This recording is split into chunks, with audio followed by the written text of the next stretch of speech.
Hi, this is Srinivas Valati. Welcome to Today Topic.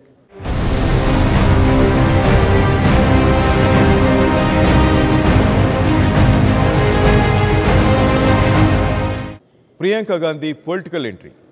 Congress ప్రధాన కార్యదర్శిగా తూర్పు ఉత్తరప్రదేశ్ ఇన్ఛార్జిగా ఆమె చక్రం తిప్పబోతున్నారు. గత 5 ఏళ్లుగా వరుస అపజయాలతో కుంగిపోయిన కాంగ్రెస్కు జవజీవాలు కల్పించడానికి ఆఖరి అస్త్రంగా ప్రియాంకను రంగంలోకి దింపారు రాహుల్ గాంధీ. జాతీయ స్థాయిలో విపక్షాల మహాకూటమి ప్రయత్నాలు ఓవైపు కొనసాగిస్తున్నారు. మమతా బెనర్జీ, మాయావతి, అఖిలేష్ యాదవ్ వంటి నాయకులు రాహుల్ ప్రాధాన్యతను పట్టించుకోవటం లేదు. దీంతో మొదట తన పార్టీని బలోపేతం చేసుకోవడానికి రాహుల్ సిద్ధమయ్యారు. వచ్చే ఎన్నికల్లో మోదీని ధీటుగా ఎదుర్కోవడానికి కాంగ్రెస్ను సన్నద్ధం చేస్తున్నారు.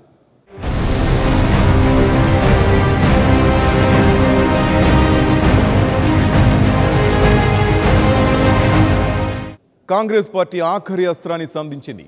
వారసత్వ రాజకీయాలను విస్తరించింది. ఎప్పుడెప్పుడు జరుగుతుందో అనే చాలామంది ఎదురు చూసే నిర్ణయం ఇప్పటికి జరిగింది. ప్రియాంక ప్రత్యక్ష రాజకీయాల్లోకి ప్రవేశించారు. రావడం పార్టీ ప్రధాన కార్యదర్శి పదవి పొందారు. కీలక రాష్ట్రం ఉత్తరప్రదేశ్ తూర్పు ప్రాంతంలో హస్తం పార్టీని బలోపేతం చేసే బాధ్యతను ఆమెకు అప్పగించారు. గతంలో తల్లి అన్న తరపున ఎన్నికల ప్రచారం చేసిన అనుభవం కూడా ఆమెకుంది. ఇప్పుడు ప్రధాన కార్యదర్శిగా తూర్పు యూపీలో కాంగ్రెస్ను ముందుండి నడపాల్సిన సారథిగా ఆమె సరికొత్త పాత్రను పోషించబోతున్నారు. వచ్చే ఎన్నికల్లో మోడీని ఢీకొనడానికి కాంగ్రెస్ మరిన్ని మార్పులు చేర్పులు చేసింది.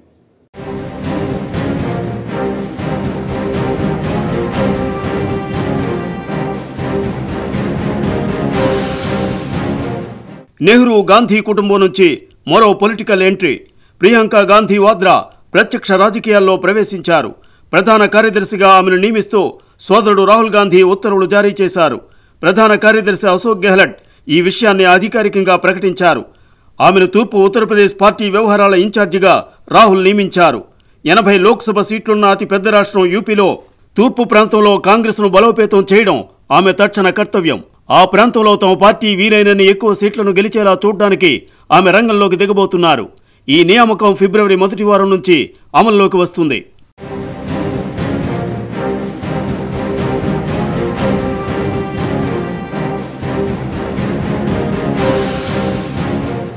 ప్రియాంకకు రాజకీయాలు కొత్త కాదు. పార్టీ కీలక నిర్ణయాల్లో తనదైన పాత్రను పోషించడం కూడా కొత్తేమీ కాదు. కాంగ్రెస్ తొలి కుటుంబం ఆడపడుచుగా ఆమె రాజకీయాల్లో చురుగ్గా ఉన్నారు. గతంలో రాయ్బరేలీలో సోనియా గాంధీ తరపున, అమేథీలో రాహుల్ గాంధీ తరపున ప్రచారం చేశారు. ఆ ఎన్నికల ప్రచారం సందర్భంగా ఆమె ప్రసంగాలకు మంచి స్పందన వచ్చింది. అచ్చం నాయనమ్మ ఇందిరాగాంధీ పోలికలున్న ప్రియాంకను చూడడానికి యూపీ ప్రజలు, ముఖ్యంగా గ్రామీణులు ఎక్కువ ఆసక్తి చూపేవారు.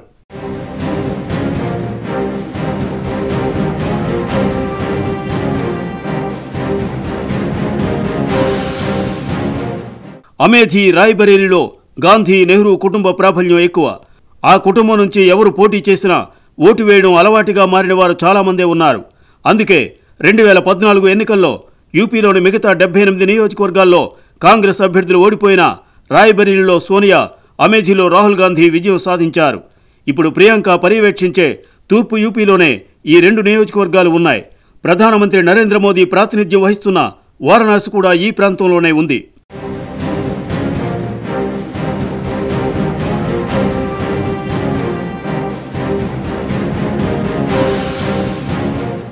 కేంద్రంలో అధికారానికి యూపీ గేట్వే అని పేరు.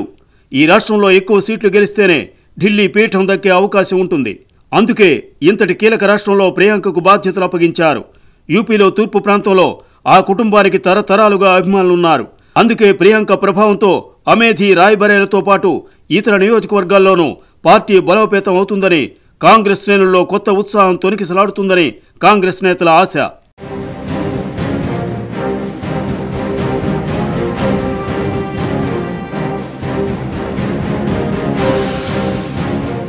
కీలక రాష్ట్రం యూపీలో పార్టీ బలోపేతానికి రాహుల్ గాంధీ తన ప్రయత్నాలను ముమ్మరం చేశారు.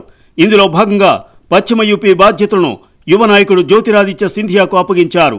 పార్టీ ప్రధాన కార్యదర్శిగా పశ్చిమ యూపీలో కేడర్ను బలోపేతం చేయడానికి ఆయన రంగంలోకి దిగాల్సి ఉంటుంది.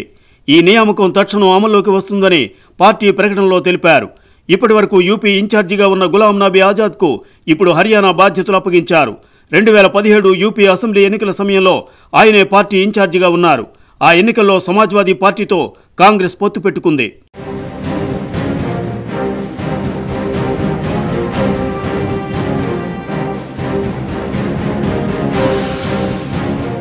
అయినా ఘోర పరాభవం ఎదురైంది. కాంగ్రెస్కు కేవలం 7 సీట్లు దక్కాయి. అంతకుముందు 28 సీట్లుండేవి. సీట్ల సంఖ్య ప్రకారం కాంగ్రెస్ పార్టీ 5వ స్థానానికి దిగజారింది.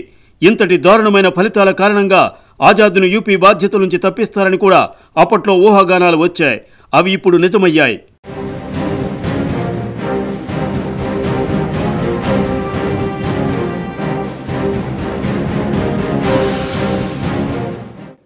ఉత్తరప్రదేశ్లో కాంగ్రెస్కు గతమే ఘనం, వర్తమానం దయనీయం. ఆ పార్టీ బలం రోజురోజుకు తగ్గిపోతుంది. సరైన నాయకత్వం లేకపోవడం, శ్రేణులను ఉత్తేజపరిచే ప్రయత్నాలు జరగకపోవడంతో ఆ పార్టీ నామమాత్రంగా మారింది.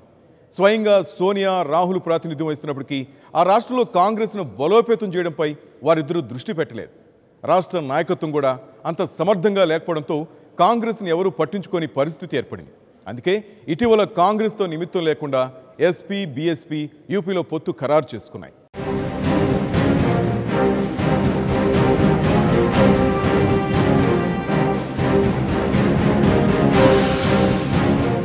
ఉత్తరప్రదేశ్ అంటే కాంగ్రెస్కు కంచుకోట. ఇది ఒకప్పటి మాట. తొలి ప్రధాని జవహర్లాల్ నెహ్రూ ఈ రాష్ట్రం నుంచే లోక్సభకు ఎన్నికయ్యారు. ఇందిరా, రాజీవ్, ఇప్పుడు సోనియా, రాహుల్ అందరూ యూపీ నుంచే ప్రాతినిధ్యం వహించడం ఆనవాయితీ. అంటే కాంగ్రెస్ చాలా బలంగా ఉండాలి, కానీ అందుకు విరుద్ధంగా ఉంది.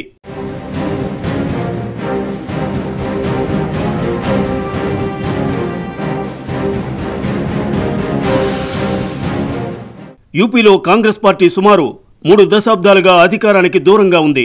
ఈ రాష్ట్రంలో కాంగ్రెస్ చివరి ముఖ్యమంత్రి వీర బహదూర్ సింగ్ 1989 డిసెంబర్ 5 వరకు పదవిలో ఉన్నారు. ఆ మర్నాటి నుంచి ఈ రోజు వరకు అక్కడ కాంగ్రెస్ అధికారంలోకి రాలేదు. కనీసం ప్రధాన ప్రతిపక్షంగా కూడా లేదు. ఎక్కడో 4 లేదా 5వ స్థానానికి పరిమితం కావలసిన పరిస్థితి ఏర్పడింది. జాతీయ నాయకత్వం యూపీని చాలా కాలం నిర్లక్ష్యం చేసిన ఫలితం ఇప్పుడు ఆ పార్టీకే ఆందోళనకరంగా మారింది. 2014 లోక్సభ ఎన్నికల్లో యూపీలోని 80 సీట్లలో 2 అంటే 2 సీట్లు కాంగ్రెస్కు దక్కాయి.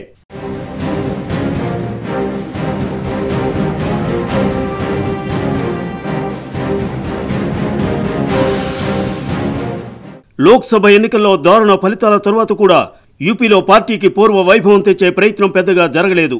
దాని ఫలితం 2017లో మరోసారి కనిపించింది. యూపీ అసెంబ్లీ ఎన్నికల్లో మరీ దయనీయమైన రీతిలో కాంగ్రెస్కు సీట్లు దక్కాయి. ఆ ఎన్నికల్లో షీలా దీక్షిత్ను సీఎం అభ్యర్థిగా మొదట ప్రకటించారు. 10 ఏళ్లు ఢిల్లీ ముఖ్యమంత్రిగా పనిచేసిన షీలాను యూపీ కాబోయే ముఖ్యమంత్రిగా ప్రకటించడంతో చాలామంది ఆశ్చర్యపోయారు. అయితే ఆ తరువాత పరిస్థితి మారింది. సమాజ్వాదీ పార్టీ పొత్తు ప్రయత్నాలు ఫలించాయి. దీంతో అప్పటి ముఖ్యమంత్రి అఖిలేష్ యాదవ్తో కలిసి రాహుల్ గాంధీ లక్నోలో మీడియాతో మాట్లాడారు. తమ పొత్తు గురించి సమిష్టిగా ప్రకటించారు. కలిసి ఎన్నికల ప్రచారం ప్రారంభించారు.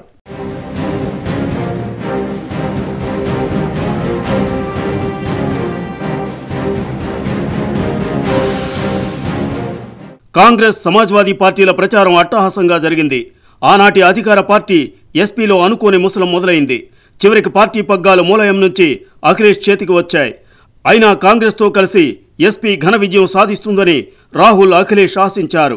అయితే లోక్సభ ఎన్నికల్లో ఘన విజయం సాధించిన బీజేపీ తరపున ప్రధాని మోదీ ముమ్మర ప్రచారం చేశారు. యూపీలోనూ మోదీ మ్యాజిక్ పనిచేసింది. కానీ విని ఎరుగని రీతిలో కమలం వికసించింది. యూపీలోని 403 సీట్లకు గాను బీజేపీ 312 సీట్లను గెలుచుకుంది. సమాజ్వాదీ పార్టీ కేవలం 47 సీట్లే దక్కాయి. బీఎస్పీ 19 సీట్లకు పరిమితమైంది. బీజేపీ మిత్రపక్షం అప్నాదల్ 9 సీట్లు గెలుచుకుంది. కాంగ్రెస్ బలం 28 నుంచి 7 సీట్లకు తగ్గిపోయింది.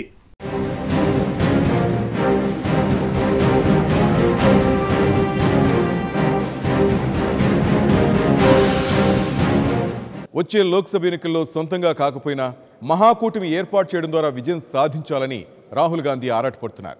2014లో కేవలం 44 సీట్లు గెలుచుకున్న కాంగ్రెస్ పార్టీకి కొత్త ఉత్తేజం ఇవ్వడానికి ప్రయత్నిస్తున్నారు.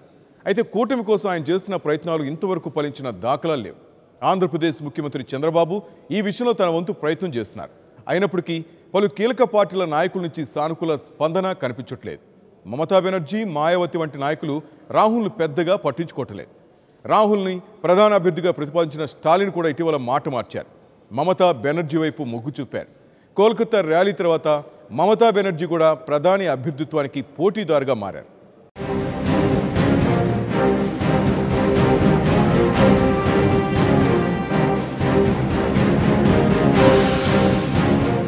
ప్రధాని నరేంద్ర మోదీని గద్దె దింపాలనే లక్ష్యంతో రాహుల్ గాంధీ దూకుడుగా పావులు కదుపుతున్నారు. ఓవైపు నేరుగా మోదీపైనే అవినీతి ఆరోపణలు చేస్తున్నారు. రాఫెల్ ఒప్పందంలో కుంభకోణం చోటు చేసుకుందని పదే పదే ఆరోపిస్తున్నారు. పార్లమెంటు లోపల బయట ఘాటు ఆరోపణలతో విరుచుకుపడుతున్నారు. లోక్సభలో ఈ అంశంపై చర్చ జరిగే వరకు పట్టుబట్టారు. అయితే రక్షణ మంత్రి నిర్మలా సీతారామన్ ఇచ్చిన వివరణతో సీన్ మారిపోయిందని కమలనాథులు భావిస్తున్నారు.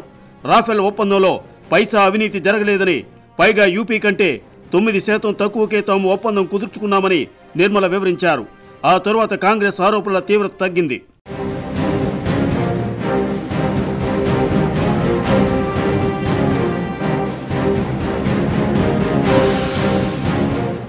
వచ్చే ఎన్నికల్లో గెలవడానికి గల మార్గాలపై రాహుల్ అన్వేషణ చేస్తున్నారు. ఓవైపు ప్రభుత్వ వైఫల్యాలను ప్రజల్లోకి తీసుకుపోవడానికి ప్రయత్నిస్తున్నారు. పెద్ద నోట్ల రద్దు, జీఎస్టీ, నిరుద్యోగం పెరగడం వంటి వాటిని ఎన్నికల అంశాలుగా చేయడానికి సాయశక్తులా ప్రయత్నిస్తున్నారు. మరోవైపు సొంత బలంతో బీజేపీని ఓడించడం సాధ్యం కాదని ఆయన భావిస్తున్నట్టు కనిపిస్తోంది. అందుకే వీలైనన్ని మిత్రపక్షాలతో కలిసి మోదీని గద్దె దింపాలని భావిస్తున్నారు. ఇప్పుడున్న యూపీఏ కంటే పెద్ద కూటమి ఏర్పాటుకు తాపత్రయపడుతున్నారు.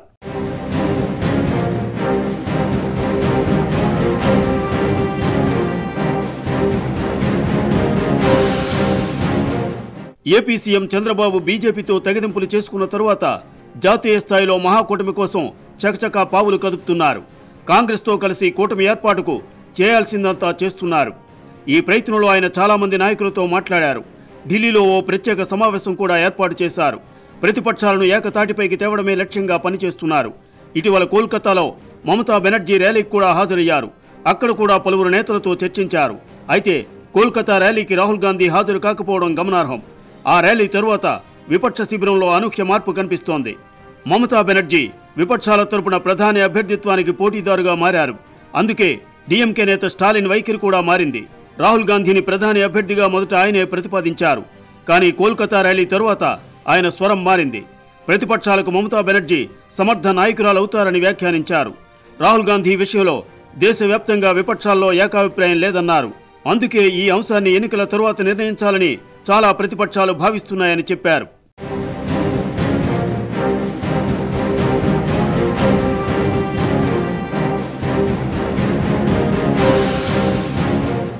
రాహుల్ గాంధీ ప్రధాని అభ్యర్థిత్వంపై స్టాలిన్ మినహా మరే ప్రతిపక్ష నాయకుడు ఇంతవరకు సానుకూలంగా మాట్లాడలేదు. ఇప్పుడు యూపీఏలో ఉన్న పార్టీల నాయకులు కూడా ఇది ఎన్నికల తరువాత నిర్ణయించాల్సిన విషయం అంటున్నారు. కోల్కతా ర్యాలీ తరువాత కాంగ్రెస్ సహిత విపక్ష కూటమి కుదురుతుందా లేదా అన్న అనుమానాలు కలుగుతున్నాయి. మమతా బెనర్జీయే విపక్షాలకు నాయకత్వం వహించాలని భావిస్తున్నట్టు ఆమె నిర్వహించిన ర్యాలీతో స్పష్టమైంది. 23 పార్టీల నాయకులను కోల్కతా రప్పించిన నేతగా ఆమె గుర్తింపు పొందారు. అందుకే కూటమి సంగతి ఎలా ఉన్నా తమ పార్టీని బలోపేతం చేసుకోవడంపై రాహుల్ దృష్టి పెట్టారు. ఇందుకోసం ఆఖరి ప్రయత్నంగా ప్రియాంకకు కీలక బాధ్యతలు అప్పచెప్పారు.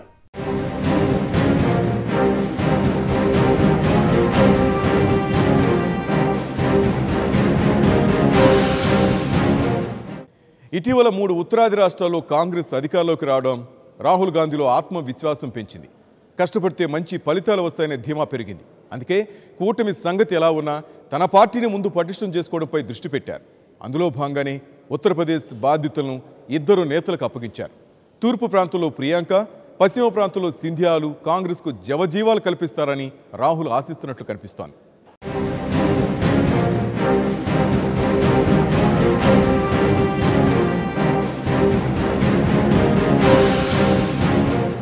రెండు 2014 ఎన్నికల తరువాత కాంగ్రెస్ పరాజయ పరంపర చాలా కాలం కొనసాగింది. పంజాబ్ మినహా ఎక్కడా విజయాలు లభించిన దాఖలాలు లేవు. చేతిలో ఉన్న రాష్ట్రాల్లో కూడా అధికారం చేజారిపోయింది. చివరికి కర్ణాటకలో కూడా వాటమే ఎదురైన జేడీఎస్ సంకీర్ణ ప్రభుత్వంలో చేరడం ద్వారా ఓడి గెలిచినట్టయింది. అయితే ఇటీవల ఉత్తరాదిలోని 3 రాష్ట్రాల్లో కాంగ్రెస్ అధికారంలోకి రావడంతో రాహుల్ గాంధీలో ఆత్మవిశ్వాసం పెరిగింది. ఆయనలో నవోత్సాహం కనిపిస్తోంది. పార్టీ శ్రేణులు బలంగా ఉన్న రాజస్థాన్, మధ్యప్రదేశ్, ఛత్తీస్గఢ్లో బీజేపీని ముఖాముఖి పోటీలో ఓడించడం కాంగ్రెస్కు కొత్త జోష్ ఇచ్చినట్టయింది.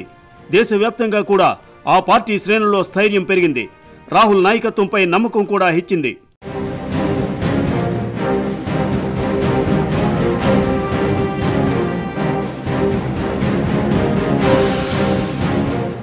ఇంతకాలం పార్టీలో ఎవరికీ పట్టని అనాథగా మారిన యూపీలో కాంగ్రెస్ కదం తొక్కాలంటే కొత్త రక్తం ఎక్కించినంత కసరత్తు జరగాలి.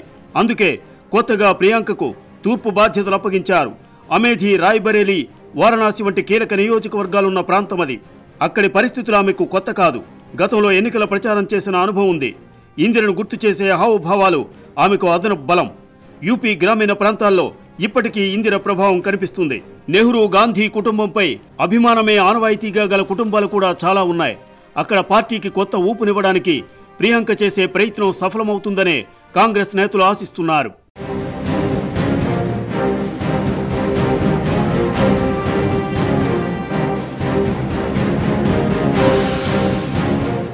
పశ్చిమ యూపీ బాధ్యతలు చేపట్టబోతున్న జ్యోతిరాదిత్య సింధియా పొరుగు రాష్ట్ర మధ్యప్రదేశ్కు చెందిన యువనేత. ఇటీవల మధ్యప్రదేశ్లో కాంగ్రెస్ విజయం సాధించింది. సింధియా సీఎం పదవికి కూడా పోటీ పడ్డారు. ఆ అవకాశం దక్కకపోయినా కీలక రాష్ట్రం యూపీలో పార్టీ బాధ్యతలు అప్పగించారు. మొన్నటి మధ్యప్రదేశ్ ఎన్నికల్లో సింధియా కీలక పాత్ర పోషించారు. గ్వాలియర్ సహా అనేక చోట్ల ఆయన సభలకు మంచి స్పందన వచ్చింది. యువతను ఆకట్టుకునే నేర్పుగల నాయకుడు. యూపీలో కాంగ్రెస్కు జవజీవాలు కల్పిస్తే భవిష్యత్తులో జాతీయ స్థాయిలో ఆయనకు మరింత గుర్తింపు వచ్చే అవకాశం ఉంది.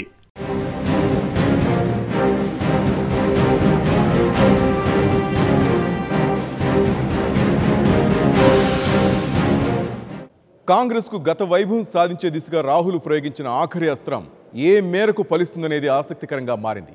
ప్రియాంక ప్రభావం ఒక్క ఉత్తరప్రదేశ్కే పరిమితం కాదని, పొరుగున ఉన్న ఇతర రాష్ట్రాల్లోనూ పార్టీకి కొత్త ఉత్తేజం తెస్తుందని కాంగ్రెస్ నేతలు ఆశిస్తున్నారు. మీడియా ప్రభావం పెరిగిన ఈ కాలంలో ప్రియాంక ప్రచారం దేశవ్యాప్తంగా కూడా ప్రభావం చూపుతుందని భావిస్తున్నారు. అచ్చం ఇందిరాగాంధీలాగా కనిపించే ప్రియాంక కాంగ్రెస్కు తురుపు ముక్క అవుతారన్నది హస్తం పార్టీల పెద్దల ఆశ.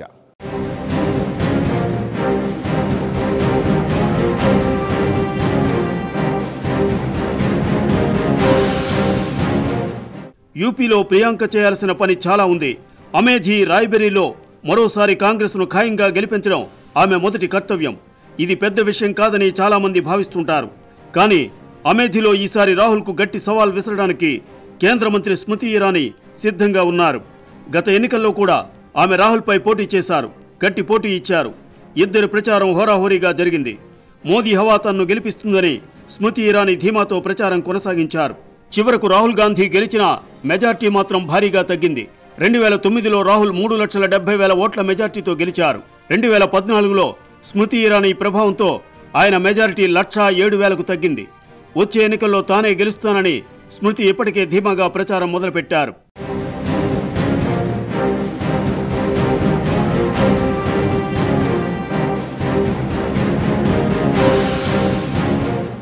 అమేథీలో రాహుల్ గాంధీ ఇన్నేళ్లుగా చేయని అభివృద్ధి పనులు తాను చేశానని ఆమె చెప్తున్నారు.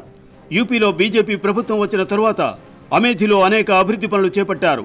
దశాబ్దాలుగా పెండింగ్లో ఉన్న పనులను పూర్తి చేశారు. దీంతో తనకు బీజేపీకి ప్రజల్లో ఆదరణ పెరిగిందని స్మృతి ఇరానీ ఆశిస్తున్నారు. అందుకే రాహుల్ను ఓడించి తీరుతానని ప్రకటనలు చేస్తున్నారు. కాబట్టి ఆమె దూకుడుకు అడ్డుకట్ట వేయడం, రాహుల్ ఖచ్చితంగా గెలిచేలా చూడడం ప్రియాంక ముందున్న మొదటి సవాల్.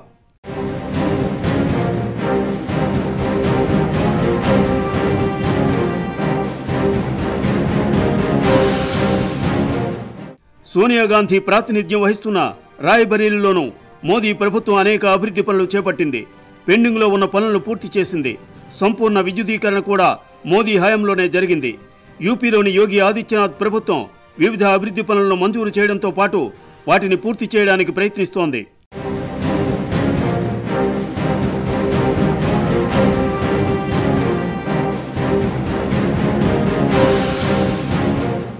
ఈసారి రాయ్బరేలీలో సోనియా పోటీ చేస్తారా లేక ప్రియాంకకు అవకాశం ఇస్తారనే చర్చ కూడా జరుగుతోంది. ప్రియాంక పోటీ చేస్తే భారీ మెజార్టీతో గెలుస్తారని అక్కడి కాంగ్రెస్ నేతలు భావిస్తున్నారు. అయితే తానే అభ్యర్థిగా బరిలో ఉంటే ఇతర నియోజకవర్గాల్లో పార్టీ తరపున ప్రచారం చేయడం కష్టమవుతుంది.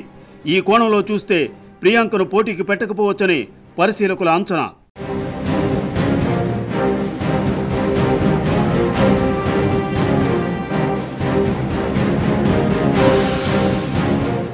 ప్రధాని నరేంద్ర మోడీ ప్రాతినిధ్యం వహిస్తున్న ఉత్తరప్రదేశ్ రాష్ట్రం బీజేపీతో పాటు కాంగ్రెస్ కూడా కీలకం.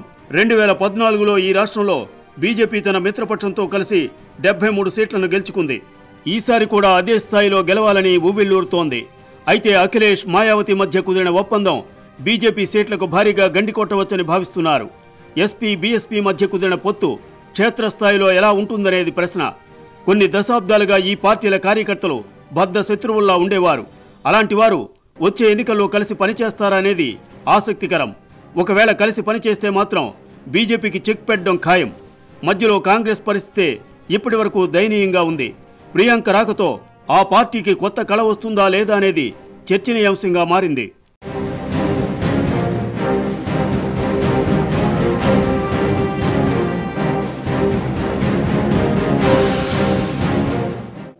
కాంగ్రెస్లో కొత్త శక మొదలైంది.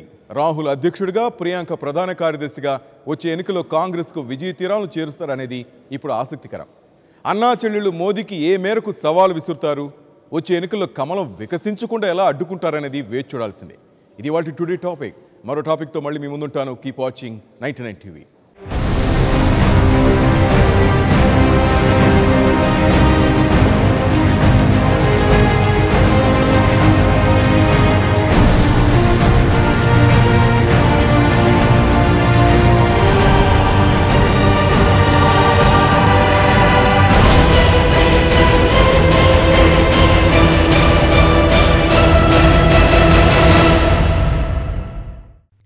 For more updates, please subscribe 99 TV Telugu.